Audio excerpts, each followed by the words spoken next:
കൊണ്ട് ഇത് നടക്കൂല. Good morning guys. ഞാൻ ചെയ്യാൻ ഉദ്ദേശിക്കുന്നത് ഒരു ഡേ ഇൻ മൈ ലൈഫ് ആണ്. അപ്പോൾ അധികവും ഒന്നും വലിച്ചു കൊണ്ട് പോകാണ്ട് ഷോർട്ടാക്കി ചെയ്യാൻ നോക്കാം ഗൈസ്. എനിക്കാണെന്നുണ്ടെങ്കിൽ ഈ ഡേ ഇൻ മൈ ലൈഫ് വീഡിയോയില് വളരെ ഷോർട്ടാക്കി ചെയ്യാൻ താല്പര്യം. പക്ഷെ ഇത് ഞാൻ എടുക്കുന്നത് കൊണ്ടും എന്റെ വീഡിയോ കൊണ്ടും മിക്കവാറും നീണ്ടു പോകാൻ ചാൻസ് വളരെ വളരെ കൂടുതലാണ്. അപ്പൊ കാണുന്നവർ ഒന്ന് ലൈക്ക് ചെയ്യാനും ഷെയർ ചെയ്യാനും കമന്റ് ചെയ്യാനും സബ്സ്ക്രൈബ് ചെയ്യാനും മറക്കല്ലേ. എനിക്കാണെങ്കിൽ ഇന്ന് രാവിലെ ഒരു വിശപ്പിന്റെ വിളി വന്നു അക്ഷയം ബാബുവിന്റെ. അങ്ങനെ ഞങ്ങൾ രണ്ടുപേരും കൂടി ഞങ്ങൾ സ്ഥിരം ഫുഡ് കഴിക്കുന്ന ഒരു സ്ഥലമുണ്ട്. നേരെ അങ്ങോട്ട് വണ്ടി എടുത്തു. അങ്ങനെ പോയിക്കൊണ്ടിരിക്കുന്ന സമയത്താണ് ഫൈനൽ ഡെസ്റ്റിനേഷൻ ഞങ്ങളെ മുന്നിൽ കണ്ടത്. പിന്നെ ഒന്നും നോക്കില്ല, വണ്ടി ഞങ്ങൾ പറപ്പിച്ചങ്ങോട്ട്. പോണ വഴിക്കാണെന്നുണ്ടെങ്കിൽ വെളുപ്പാങ്കാലത്ത് തന്നെ നല്ല ബ്ലോക്കും കിട്ടി. നമ്മുടെ സ്ഥിരം സ്പോട്ടായിട്ടുള്ള കാക്കനാടുള്ള ബീലാൽ കഫേ വന്ന് 2 അൽഫാം ഓർഡർ ചെയ്ത് അൽഫാം കഴിച്ചു ഗൈസ്. ഞങ്ങൾ അവിടെ നിന്നും ഫുഡ് കഴിച്ചിറങ്ങി. പിന്നെ നേരെ ഞങ്ങൾ വിട്ടത് അലി കഫേയോട്ടാണ്. ഞങ്ങളുടെ ചായ കുടിക്കുന്ന സ്പോട്ടാണ്. പക്ഷെ ഇന്ന് ഞങ്ങൾ ചായ കുടിക്കാൻ വേണ്ടിയല്ല പോയത്. എന്നും രാവിലെ അവിടെ നിന്ന് ചായയാണ് കുടിക്കാറ്. ഇന്നൊരു വെറൈറ്റിക്ക് ഞാൻ ഐസ്ക്രീം എടുത്തിട്ടുണ്ട്. ഐസ്ക്രീം എടുക്കുകയും ചെയ്ത് അത് തിന്ന് തീർക്കുകയും ചെയ്തു. ഞാൻ നോക്കിയപ്പോ മിസ്റ്റർ അക്ഷയം ബാബു ഐസ്ക്രീം കഴിച്ചിട്ടുണ്ട്. മാംഗോ ജ്യൂസുമായിട്ട് വരണം.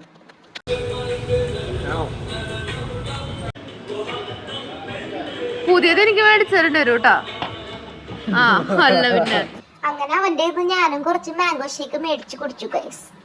ഫസ്റ്റ് ഡെസ്റ്റിനേഷൻ വീട്.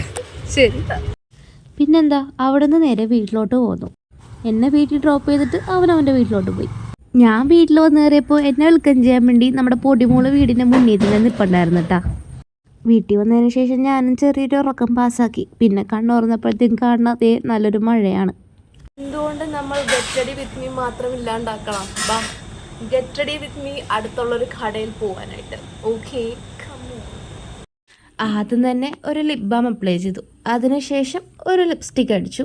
അതിനുശേഷം ഒരു മസ്കാര നൈസായിട്ട് അങ്ങ് ആഡ് ചെയ്തു. എനിക്ക് മസ്കാര ഭയങ്കര ഇഷ്ടമാണ്. സോ അപ്പോൾ മസ്കാരയും കൂടെ ആഡ് ചെയ്ത് കഴിഞ്ഞപ്പോഴത്തേക്കും ഏകദേശം എൻ്റെ ലുക്ക് കംപ്ലീറ്റ് ആയേ.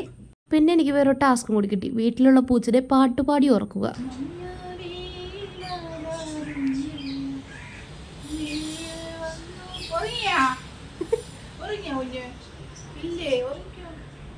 നല്ല തിളച്ച് നിൽക്കുന്ന വെയിലത്താണ് ഗൈസ് ഞാനും എൻ്റെ നിഴലും കൂടി കടയിലോട്ട് പോയത്. പക്ഷേ വലിയ കാര്യമൊന്നും ഉണ്ടായില്ല. അവിടെ കട പൂട്ടിയിട്ടേക്കണേന്ന്. പോയ അതേ സ്പീഡിൽ ഞാൻ തിരിച്ചെത്തി. വേർത്ത് കുളിച്ച് വീട്ടിൽ വന്നപ്പോഴത്തേക്ക് അമ്മ എനിക്ക് നല്ല ഫുഡ് എടുത്ത് തന്നു. പക്ഷേ ഈ ഫുഡ് ഞാൻ വരുത്തുന്നില്ല ഗൈസ്. അമ്മച്ചി എനിക്ക് വരുത്തണം, എന്നാലും എനിക്ക് ഇറങ്ങുള്ളൂ. ഡെയിലി ഒരു നേരമെങ്കിലും അമ്മ വരുത്തുന്നാലേ ഞങ്ങൾ 3 മക്കൾ ഫുഡ് കഴിക്കത്തുള്ളൂ. എനിക്ക് ചീര വേണ്ട. തിന്നേണ്ടത് ഈ ഇപ്പോഴത്തെ പിള്ളേരുള്ള കുഴിമന്തിയൊക്കെ തിന്നിട്ട് അറ്റാപ്പൊന്നും പറഞ്ഞാൽ മനസ്സിലാവുള്ളൂ. പൊന്ന കൊടുക്ക്, പൊന്ന ഒന്ന് ചോദിച്ചിട്ടുണ്ട്.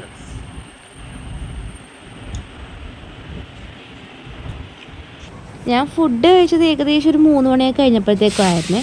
എനിക്കാണെങ്കിൽ 5 മണിക്ക് ലുലുവിൽ ഒരു പടം കാണാൻ വേണ്ടി, ആസിഫ് അലിയുടെ പുതിയ പടം കാണാൻ വേണ്ടി പോകാനുണ്ടായിരുന്നു. നമുക്കിന്ന് തലയിൽ എണ്ണയിട്ട് കുളിച്ചാലും ഗൈസ്. നെക്സ്റ്റ് നമ്മൾ ചെയ്യാൻ വേണ്ടി പോകുന്നത് തലയിൽ എണ്ണയിട്ട് മസാജ് ചെയ്ത് കുളിക്കാൻ വേണ്ടി പോവാണ് ഗൈസ്. സോ അപ്പോൾ ഇതാണ് എണ്ണ. എൻ്റെ അമ്മച്ചി ഉണ്ടാക്കിയ എണ്ണയാണ്, അതാണ് ഞാൻ യൂസ് ചെയ്യാറ്. ഞാൻ എണ്ണ ഇടുന്ന സമയത്ത് അത്യാവശ്യം നല്ല രീതിക്ക് തന്നെ തല മസാജ് ചെയ്ത് കൊടുക്കും കേട്ടോ. കാരണം അത് ഹെയർ ഗ്രോത്തിന് വളരെ വളരെ വളരെ നല്ലതാണ്. ഇപ്പോൾ കുറേ നാളായിട്ട് എൻ്റെ മസാജർ കാണുന്നുണ്ടായില്ല. ഇപ്പോഴാണ് എനിക്ക് തിരിച്ച് കിട്ടിയത്. അതുകൊണ്ട് ഞാൻ ഒട്ടും പിശക്കില്ല, നല്ല രീതിക്ക് തല കൊണ്ട് മസാജ് ചെയ്ത് കൊടുത്തു. പിന്നെ ഒട്ടും സമയം കളഞ്ഞില്ല, കുളിച്ച് റെഡിയായി നേരെ ഞങ്ങൾ ലുലുവിലോട്ട് വിട്ടു കൊടുത്തിട്ടോ. എന്താണെന്നറിയില്ല, എവിടെ പോയാലും ഞാനൊരു 5 മിനിറ്റ് ലേറ്റായിട്ട് ചെല്ലത്തുള്ളൂ. അതിനുള്ള റീസൺ എനിക്കിപ്പോഴും മനസ്സിലായിട്ടില്ല. അങ്ങനെ ഞങ്ങളിതേ പാർക്കിങ്ങിലെത്തി വണ്ടിയൊക്കെ പാർക്ക് ചെയ്തു. അങ്ങനെ ഞങ്ങളിതേ ലുലുവിൻ്റെ അകത്തോട്ട് കയറി. ലിഫ്റ്റ് കയറി ഏറ്റവും മുകളിലെത്തിയപ്പോഴത്തേക്ക് മനസ്സിലായി ഞങ്ങൾ ഫ്ലോർ മാറിപ്പോയത്. പിന്നെ എസ്കുലേറ്ററിൻ്റെ സഹായത്താൽ ഞങ്ങൾ താഴത്ത് ഫ്ലോറിലോട്ടെത്തി തിയേറ്ററിലോട്ട് പ്രവേശിച്ചു. ഞങ്ങൾ കയറിയപ്പോഴത്തേക്കും മൂവി സ്റ്റാർട്ട് ചെയ്തിട്ടുണ്ടായിരുന്നു. പിന്നെ ഇൻ്റർവെല്ലായി. അപ്പോൾ ആദ്യം ഞാൻ പുറത്തോട്ടൊന്നും ഇറങ്ങിയില്ല. പിന്നെ പുറത്തിറങ്ങി വാഷ്റൂമൊക്കെ പോയി 4 ഫോട്ടോസും വീഡിയോസൊക്കെ എടുത്ത് തിരിച്ച് ഞാൻ നേരെ തിയേറ്ററിലോട്ട് തന്നെ കയറി. നമ്മുടെ അപ്പുസാർ അവിടെ ചിരിച്ചോണ്ടിരിപ്പുണ്ട് കേട്ടോ. അങ്ങനെ പടം കഴിഞ്ഞിറങ്ങി. പടം അത്യാവശ്യം നല്ല പടമായിരുന്നു, എനിക്കിഷ്ടമായി. അങ്ങനെ ഞങ്ങൾ ലിഫ്റ്റ് കയറാൻ വേണ്ടി പോയപ്പോൾ താഴത്തെ പിള്ളേർക്ക് വേണ്ടിയുള്ള ആക്ഷൻ സോങ്ങും കാര്യങ്ങളൊക്കെ ഉണ്ടായിട്ടോ. കാണാൻ തന്നെ നല്ല രസം ഉണ്ടായേ. അങ്ങനെ ലുലുന്ന് ഞങ്ങൾ ഇറങ്ങി. അടുത്ത ലക്ഷ്യം ഇനി ഫുഡ് കഴിക്കണം. വിശന്ന് വരിഞ്ഞ് പണ്ടാറങ്ങി നിൽക്കുമ്പോഴത്തേക്കും വയറ്റിൽ വെച്ച് കൊടുക്കത്തെ ഒരു സിഗ്നൽ കിട്ടി. അതാണെങ്കിൽ കുറേ നേരം നീണ്ടു നിന്നു. നമ്മളപ്പോൾ ഫുഡ് കഴിക്കാൻ വേണ്ടി വീൽസ് കഫേയിലാണ് വന്നത്. ഞാനാണെങ്കിൽ കുറേ നാളായിട്ട് ഇവിടെ വന്നോന്ന് ഓർത്തിരിക്കുമായിരുന്നു. കഫേ സ്റ്റാർട്ട് ചെയ്തിട്ട് 2 months ആയിട്ടേ ഉള്ളൂ. എനിക്ക് ഇങ്ങോട്ട് കയറിയപ്പോൾ തന്നെ ഭയങ്കര സന്തോഷം തോന്നി. എന്താണെന്നറിയോ, എൻ്റെ ഏറ്റവും ഫേവററ്റ് ഫ്ലവർ ആയിട്ടുള്ള ബോഗിൻവില്ല ഉണ്ടായിരുന്നു അവിടെ, അതായത് നമ്മുടെ പേപ്പർ പൂവ്. പിന്നെ എന്താണെന്ന് അറിഞ്ഞൂടാ, ഭയങ്കര ഒരു ആംബിയൻസ് തോന്നി കേട്ടോ എനിക്കിവിടെ. ഞങ്ങൾ അവിടെ നിന്ന് ചിക്കൻ ബർഗറും അത്യാവശ്യം നല്ല ഫില്ലിംഗ് ആയിട്ടുള്ള ചിക്കൻ റോളും BBQ ചിക്കനും ഐസ്ക്രീമുമാണ് കഴിച്ചത്. ഞങ്ങൾ ട്രൈ ചെയ്ത ബർഗർ അത്യാവശ്യം അടിപൊളിയായിരുന്നു. അതെനിക്ക് എന്തായാലും നല്ല പെരുത്ത് ഇഷ്ടമായിരിക്കണം. പിന്നെ അവരുടെ ചിക്കൻ റോൾ അത്യാവശ്യം നല്ലതായിരുന്നു കേട്ടോ, ഞങ്ങൾക്ക് ഇഷ്ടമായി. നല്ല ടേസ്റ്റ് ഉണ്ടായിരുന്നു. അതുമല്ല നല്ല രീതിക്ക് അവർ ഫില്ല് ചെയ്ത് വെച്ചിട്ടുണ്ടായിരുന്നു, അതെനിക്ക് എന്തായാലും ഇഷ്ടമായി. പക്ഷെ എന്തോ BBQ എനിക്ക് അത്ര ഓക്കെ ആയില്ല. കൊള്ളാം, അത്രേ ഉള്ളൂ.